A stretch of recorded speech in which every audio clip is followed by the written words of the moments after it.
Les 24 heures du Mans. Une course mythique où l'histoire s'écrit souvent en lettres de feu et de gloire. Mais aussi en drame.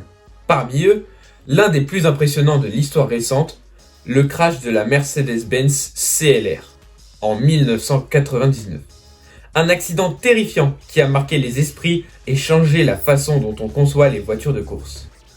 La Mercedes-Benz CLR était l'arme absolue de la marque allemande pour remporter les 24 heures du Mans en 1999. Conçue dans le but de surpasser ses concurrentes, elle disposait d'un moteur V8 5 litres développant environ 600 chevaux.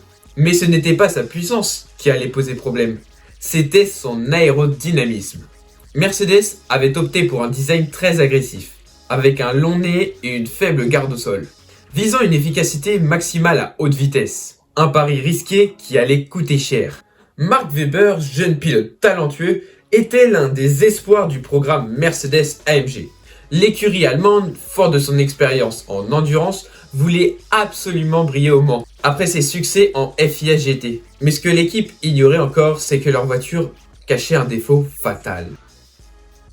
Lors des essais, un premier avertissement survient. Mark Webber décolle avec sa CLR à pleine vitesse. Un accident spectaculaire. Mais heureusement, sans blessure pour le pilote. Mercedes met cela sur le compte d'une bosse et décide de réparer la voiture. Mais le lendemain, rebelote. Webber s'envole une deuxième fois au même endroit. À ce stade, un sérieux doute commence à s'installer chez Mercedes.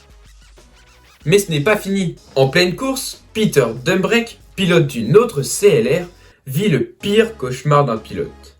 En arrivant à pleine vitesse dans le virage d'Indianapolis, sa voiture décolle brutalement, s'envole en arrière et fait plusieurs tonneaux avant d'atterrir dans les arbres. Un accident effroyable qui est vu en direct par des millions de spectateurs.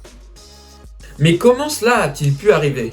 La CLR souffrait d'un problème majeur, un manque d'appui aérodynamique à l'avant.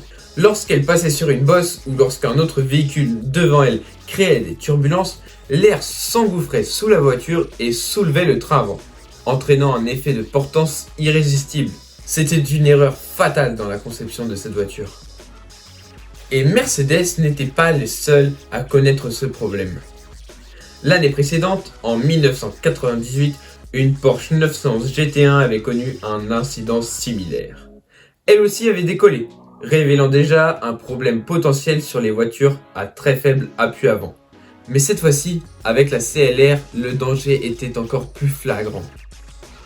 Après l'accident de Dumbreck, Mercedes retire immédiatement ses voitures de la course. C'était la fin de leur aventure au Mans. La marque ne reviendra plus jamais en LMP1. Cet accident a également entraîné des changements radicaux en matière de conception et de sécurité. Les règles aérodynamiques ont été revues pour éviter qu'un tel drame ne se reproduise. Aujourd'hui encore, le crash de la Mercedes CLR en 1999 reste gravé dans l'histoire du sport automobile. Un rappel que, même avec des avancées technologiques incroyables, la course automobile peut être un sport dans lequel l'aérodynamisme est une épée à double tranchant. Heureusement, ces incidents ont permis de rendre les voitures plus sûres pour les générations de pilotes à venir. Voilà, c'est tout ce que j'avais à dire sur la Mercedes CLR. Voilà. Maintenant, je vous invite à vous envoler sur les likes. Est-ce que c'est le bon jeu de mots ? Est-ce que c'est le bon moment pour placer ce genre de jeu de mots ? Je suis pas sûr, j'étais pas sûr non plus. Bref, voilà.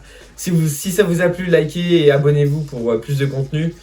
Voilà, et à bientôt pour une nouvelle vidéo.